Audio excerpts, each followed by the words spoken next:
আমাদের সামনে লক্ষ্য PSC clerkship form fill up চলছে। তোমাদের মধ্যে অনেকেই আছো যারা কিন্তু ফর্ম ফিল আপ করে ফেলেছো।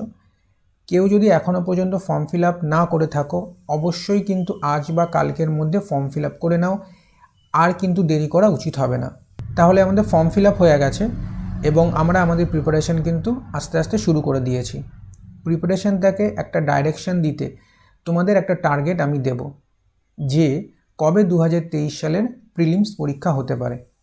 এই একটা টার্গেট তোমরা যদি পেয়ে যাও তাহলে তোমরা কনসিস্টেন্টলি কিন্তু প্রিপারেশনটা করতে পারবে এবং পরীক্ষার জন্য নিজেকে আরও ভালো করে প্রস্তুত করতে পারবে।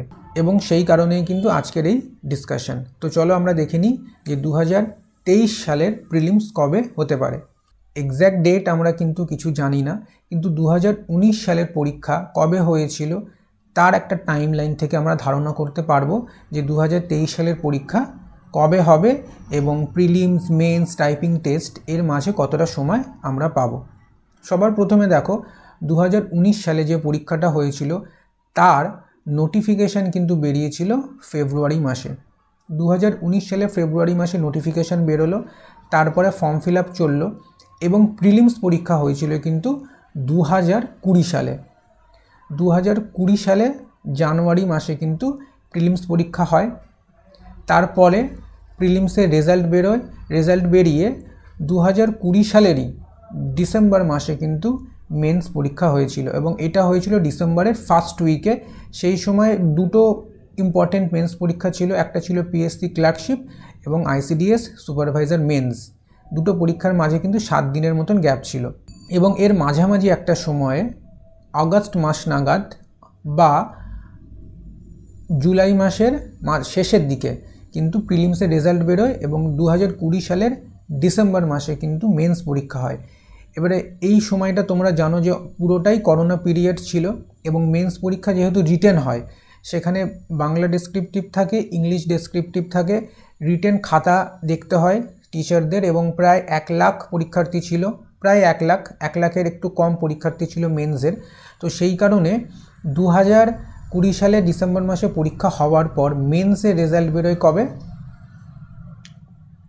2021 সালে সেপ্টেম্বর মাস নাগাদ কিন্তু মেন্সের রেজাল্ট বেরোয়। মেন্সের রেজাল্ট বেরোলো, তারপরে কিন্তু টাইপিং টেস্ট থাকে। তোমরা জানো 3টে ধাপে হয়, প্রিলি, মেন্স এবং টাইপিং টেস্ট।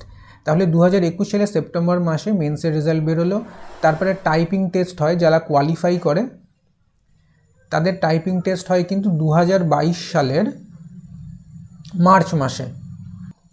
তারপরে জুন মাসের শেষে এবং জুলাই মাসের প্রথমে কিন্তু দুটো পার্টে রেজাল্ট বেরোয়, যেটা ছিল ফাইনাল মেরিট লিস্ট। দুটো পার্ট কেন? একটা পার্ট ছিল সেক্রেটারিয়েট এবং ডাইরেক্টরেট, আর জুলাই মাসে যে রেজাল্টটা বেরোয়, জুলাই মাসের 6 তারিখ রেজাল্ট বেরোয় ফাইনাল মেরিট লিস্টের রেজাল্ট, সেটা কিন্তু রিজিওনালদের রেজাল্ট। এবং তারপরে আরও প্রায় 6 মাস মতন লেগে যায়, ডকুমেন্টস ভেরিফিকেশান হতে, পুলিশ ভেরিফিকেশান হয়ে কাজে যোগদান করতে। তাহলে এবারে ভালো করে তোমরা কিন্তু টাইম লাইনটা লক্ষ্য করো, তাহলেই বুঝতে পারবে যে তোমাদের প্রিপারেশনটা কিভাবে করা উচিত। ফেব্রুয়ারি মাসে আমাদের কিন্তু প্রথমে নোটিফিকেশান বেরোয় এবং জানুয়ারি মাস, এখানে অনেকটা সময় দেখতে পাচ্ছ তোমরা, প্রায় 11 মাস মতন সময় কিন্তু লেগে যায়। তারপরে যখন প্রিলিমসের রেজাল্ট বেরোচ্ছে, যদি অগস্ট মাসে ধরো এবং 2020 ডিসেম্বর, আমরা কিন্তু মাঝে 3 মাস মাত্র সময় পাচ্ছি মেন্সের জন্য।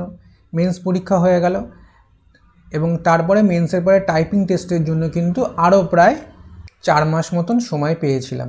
এবারে নোটিফিকেশান থেকে প্রির যে টাইম পিরিয়ড, এটা কিন্তু সব থেকে বেশি। বাকিগুলো দেখো মেন্সের জন্য একদম কম সময় আমরা পেয়েছিলাম এবং টাইপিং টেস্টের জন্যও কিন্তু একদম কম সময় পেয়েছিলাম। তাহলে আমরা যদি 2020 সালে আমাদের ডিসেম্বর মাসে কিন্তু ফর্ম ফিল আপ হলো, আমাদের এখন 2023 সালের কিন্তু ফর্ম ফিল আপ চলছে, তাহলে আমরা যদি পজিটিভলি ধরি, আমরা এক্সপেক্ট করতে পারি যে 2023 সালের প্রিলি পরীক্ষা ক্লার্কশিপের জন্য 6 মাস আমরা টাইম পাবো এবং জুন জুলাই মাসে কিন্তু আমাদের প্রি পরীক্ষা হবে এবং জুন জুলাই মাসের আগেই ভোটের রেজাল্ট, যেটা পার্লামেন্টারি ইলেকশন, তার রেজাল্ট কিন্তু বেরিয়ে যাবে এবং তার পরপরই কিন্তু আমাদের পরীক্ষা হতে পারে। আমরা এরকম একটা এক্সপেকটেশন রাখছি। এবং আগের বারের মতন কিন্তু প্রিলিমসের পর মেন্সের জন্য আমরা 3 মাসের বেশি সময় ধরতে পারি না। মোটামুটি আমরা ধরে নেব যে 3 মাস সময় আমরা পাবো। যদি জুন জুলাই মাসে প্রিলি পরীক্ষা হয় তাহলে কিন্তু সেই নভেম্বর বা ডিসেম্বর মাসে কিন্তু মেন্স পরীক্ষা হবে।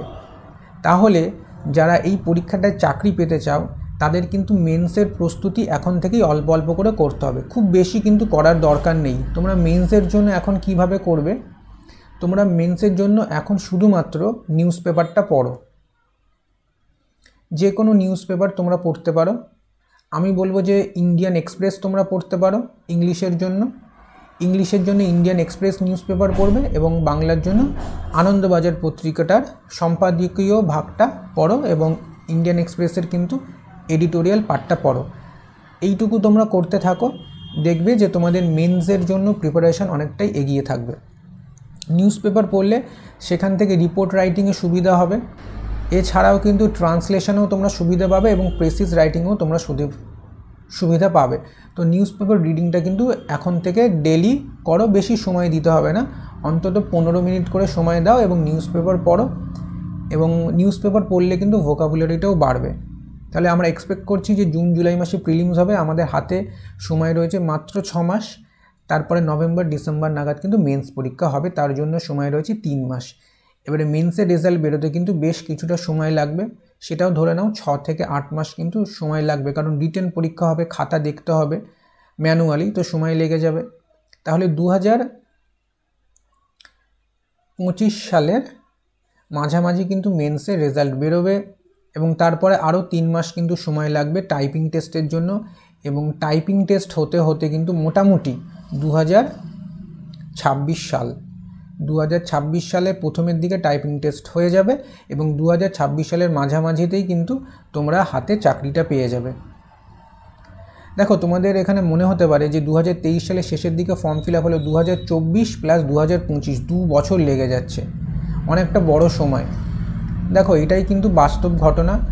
পিএসসি যে গতিতে কাজ করছে তাতে এইটুকু সময় আমাদের হাতে নিয়ে চলতে হবে, এবং আজকের দিনে সরকারি চাকরি পেতে গেলে পেশেন্স কিন্তু রাখতেই হবে। পেশেন্স যদি তোমরা হারিয়ে ফেলো তাহলে কিন্তু চাকরি পাওয়া সম্ভব নয়। একটা পরীক্ষার নোটিফিকেশান থেকে রিক্রুটমেন্ট হতে কিন্তু প্রায় 2 বছর সময় লেগেই যায়। তো এইটুকু সময় তোমাদের দিতে হবে, ধৈর্য রাখতে হবে এবং প্রিপারেশানটাকে কিন্তু চালিয়ে যেতে হবে। তো আজকের ভিডিও থেকে তোমরা কিন্তু একটা ধারণা পেলে যে কবে পরীক্ষা হতে পারে। আর দেরি করো না, প্রিপারেশান শুরু করে দাও। পিএসসি ক্লার্কশিপ তো রয়েছেই, তাছাড়াও কিন্তু সামনে আমাদের ফুড এসআই পরীক্ষাও রয়েছে। ফুড এসআই পরীক্ষাটা এবং পিএসসি ক্লার্কশিপ একই পে লেভেলের চাকরি। তোমরা সাইমেন্টেনিয়াসলি ফুড এসআইয়ের জন্য পড়ো প্লাস ক্লার্কশিপের জন্য পড়ো। আমি একটা মিলিত স্ট্র্যাটেজি নিয়ে আসবো যাতে তোমরা এই দুটো পরীক্ষা একসাথেই কভার করতে পারো।